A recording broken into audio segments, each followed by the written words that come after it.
नमस्कार मित्रों, Atul IAS academy के YouTube चैनल पर आप सभी का बहुत बहुत स्वागत है। मेरा नाम आस्था शर्मा है।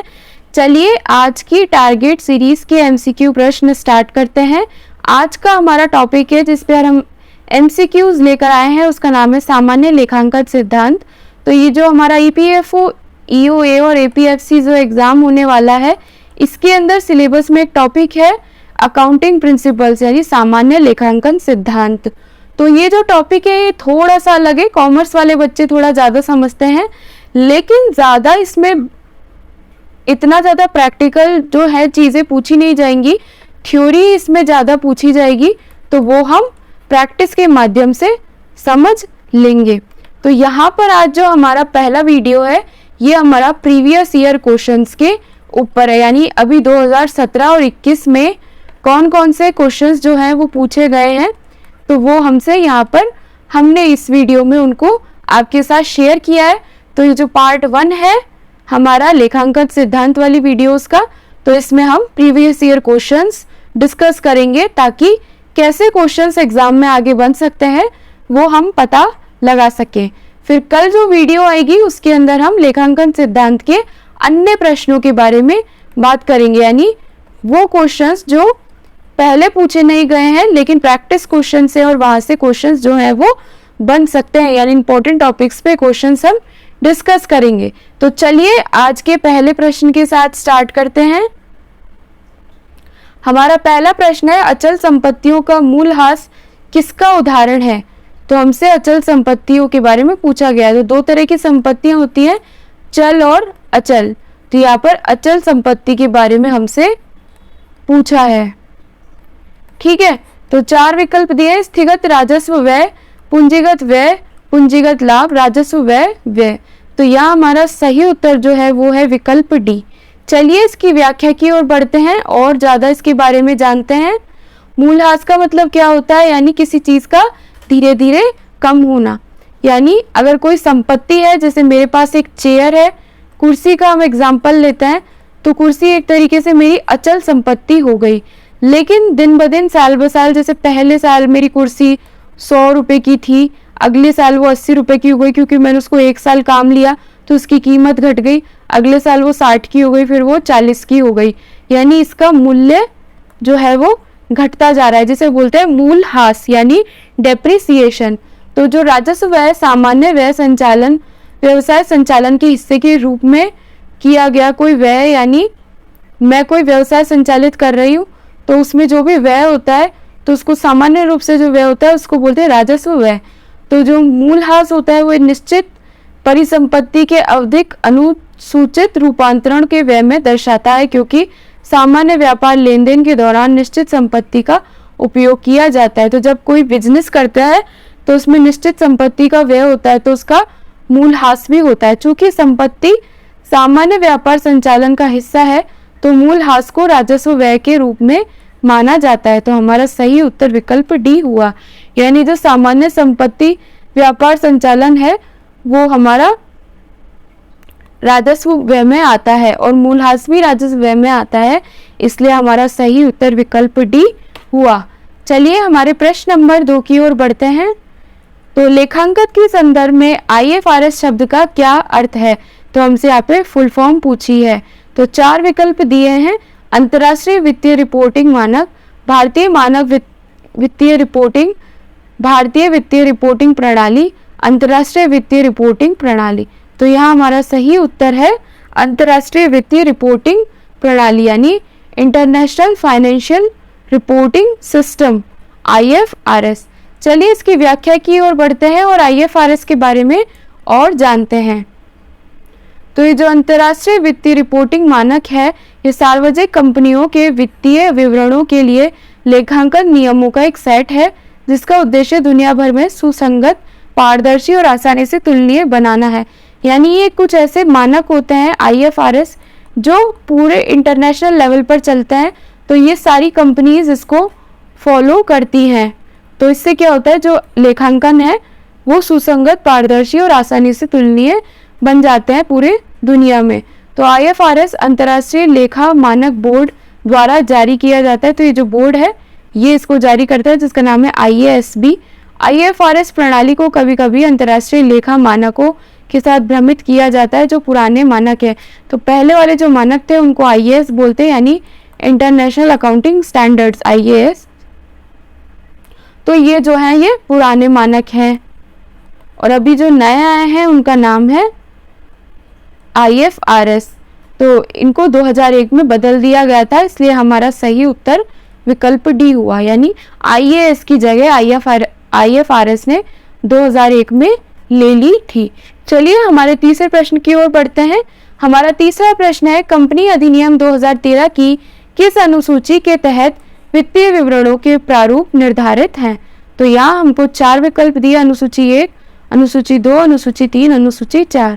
तो हमारा यहाँ पर सही उत्तर है विकल्प सी। कंपनी नियम 2013 के तहत हमसे पूछा है, तो हमारा सही उत्तर विकल्प सी है। तो कंपनी अधिनियम 2013 की अनुसूची 3 लेखांकन मानकों और IND AS का अनुपालन करने वाली कंपनियों के वित्तीय विवरणों के प्रारूप को प्रदान करती है। तो विकल्प सी सही है, यानी जो ये इसका सेक्शन 3 है, अनुसूची 3 है, ये ऐसे कुछ स्टैंडर्ड्स देती है जिनसे कंपनियों के वित्तीय विवरणों का प्रारूप जो है वो हमें पता चलता है कि कैसे जो है वित्तीय विवरण किसी कंपनी के रिप्रेजेंट किए जाते हैं। तो ये कंपनी एक्ट के अनुसूची 3 के अंदर बताया गया है। चलिए प्रश्न नंबर 4 की ओर बढ़ते हैं। परेषण पर सामान्य हानि का श्रेय किसे दिया जाता है? यहाँ हमें 4 विकल्प दिए, लाभ और हानि खाता, परिक्षेती का खाता, माल खाता, आय और व्यय खाता। तो हमारा यहाँ सही उत्तर है विकल्प ए। चलिए इसकी व्याख्या की ओर बढ़ते हैं और जानते हैं।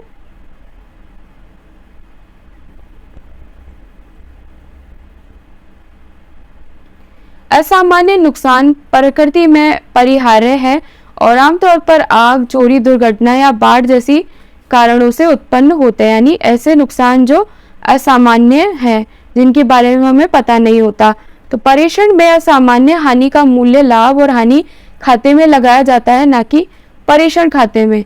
तो जो परेषण होता है तो उसमें जो कोई भी ऐसी हानि होती है तो उसको लाभ और हानि जो खाता होता है, हमारा बेसिक जो अकाउंट होता है, प्रॉफिट एंड लॉस अकाउंट, तो वहां पे इसे लगाया जाता है। खेप खाता वास्तव में असामान्य रूप में खोई हुई इकाइयों के मूल्य के लिए एक क्रेडिट दिया जाता है ताकि खेप के सही लाभ या हानि की गणना की जा सके, इसलिए हमारा सही उत्तर विकल्प ए है। चलिए हमारे प्रश्न नंबर 5 की ओर बढ़ते हैं। आय और व्यय खाता है वास्तविक खाता, व्यक्तिगत खाता, नॉमिनल खाता, पूंजी खाता। तो यहाँ पर हमारा सही उत्तर है नॉमिनल खाता, यानी जो आय और व्यय जो हमारा होता है, यानी जो हमने कितनी, किसी कंपनी ने कितनी आय की, कितनी व्यय की, यानी मेरी कितनी इनकम है, ठीक है, और मेरा कितना एक्सपेंडिचर है, तो ये मैं एक जगह एक अकाउंट बुक बनाकर मेंशन करूंगी बैलेंस शीट में। तो ये जो बैलेंस शीट है ये कौन सी वाली अकाउंट में जाएगी? तो उस अकाउंट का नाम है नॉमिनल खाता। तो हमारा सही उत्तर हुआ विकल्प सी। चलिए इसकी व्याख्या की ओर बढ़ते हैं और इसके बारे में जानते हैं। तो जो नॉमिनल खाते होते हैं उसमें घाटा, खर्च, आय और लाभ से संबंधित जुड़े हुए खाते होते हैं। उदाहरण के लिए खरीद खाता, बिक्री खाता, वेतन खाता, कमीशन खाता आदि शामिल है। नॉमिनल खाता एक आय विवरण खाता है, इसे अस्थायी खाते के रूप में भी जाना जाता है। बैलेंस शीट खाते के विपरीत जो स्थायी खाते होते हैं, तो इसलिए हमारा सही उत्तर हुआ विकल्प सी। चलिए हमारे प्रश्न नंबर 6 की ओर बढ़ते हैं। प्रारंभिक व्यय किसके उदाहरण है? यानी हम जो इनिशियल एक्सपेंडिचर करते हैं, तो ऐसा व्यय जो हम स्टार्टिंग में करते हैं प्रारंभ में, तो उसे प्रारंभिक व्यय बोलते हैं। तो ये किसका उदाहरण है? पूंजीगत व्यय, पूंजीगत लाभ, अस्थगित राजस्व व्यय, राजस्व व्यय। तो हमारा यहाँ पर सही उत्तर हुआ विकल्प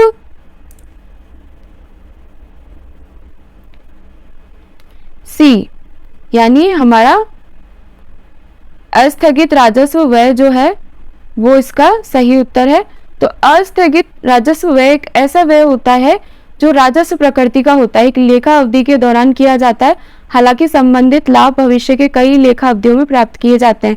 तो राजस्व व्यय क्या होता है कि हमारे पास जो भी राजस्व आया है कंपनी के पास में, तो उससे जो खर्चा होता है उस खर्चे को हम राजस्व व्यय में डालते हैं। तो उसी का ये एक अस्थगित राजस्व व्यय उसका प्रकार है। तो ये व्यय राशि में असामान्य रूप से बड़ी है और अनिवार्य रूप से लाभ उसी लेखा अवधि के भीतर उपभोग नहीं किए जाते हैं, इसलिए हमारा सही उत्तर हुआ विकल्प सी। चलिए हमारे प्रश्न नंबर 7 की ओर बढ़ते हैं। जब संयुक्त उद्यम के लिए सामान खरीदा जाता है तो राशि को किससे डेबिट किया जाता है? खरीद खाता, संयुक्त उद्यम खाता, वेंचर्स कैपिटल अकाउंट, लाभ और हानि खाता। यानी अगर दो पार्टनर मिलके ए और बी बिजनेस कर रहे हैं, व्यापार कर रहे हैं, तो जो ये संयुक्त व्यापार है, इस व्यापार के लिए, इस संयुक्त उद्यम के लिए जब सामान खरीदा जाएगा तो वो सामान कौन से अकाउंट से खरीदा जाएगा, तो वो हमसे पूछा है। तो इसके लिए सामान के लिए जो राशि होगी वो कहाँ से आएगी? तो यहाँ हमारा सही उत्तर हुआ, संयुक्त उद्यम के लिए जा रहे हैं तो हमारा सही उत्तर हुआ संयुक्त उद्यम खाता। तो इस खाते से जो है संयुक्त उद्यम के लिए राशि डेबिट की जाती है। डेबिट यानी निकालना। तो जब संयुक्त उद्यम के लिए संयुक्त बैंक खाते से खरीदारी की जाती है तो संयुक्त उद्यम खाते से राशि डेबिट की जाती है, क्योंकि ये संयुक्त उद्यम अपने बैंक खाते के माध्यम से किया गया व्यय है। तो खरीद सीधे संयुक्त उद्यम खाते से इसमें शुल्क लिया जाएगा, इसलिए हमारा सही उत्तर हुआ विकल्प बी। तो इसी प्रकार से मित्रों, आज हमारे जो लेखांकन सिद्धांत है इसके प्रीवियस ईयर क्वेश्चंस यहाँ पर समाप्त होते हैं। 2017 और 2021 में इस टॉपिक से ईओ एओ एग्जाम में और एपीएफसी एग्जाम में कौन से क्वेश्चंस पूछे गए थे वो हमने आज यहाँ पर डिस्कस किए। तो इससे ये पता चल गया कि हमको कैसे पैटर्न को फॉलो करना है, कैसे क्वेश्चंस जो है एग्जाम में पूछे जा सकते हैं। अगर दोस्तों आपको ये वीडियो पसंद आती है तो प्लीज़ इसे लाइक करें, अपने हिंदी माध्यम के विद्यार्थियों के साथ शेयर करें और चैनल को सब्सक्राइब करना ना भूलें। अतुल आईएएस अकेडमी के साथ जुड़ने के लिए आप सभी का बहुत बहुत धन्यवाद।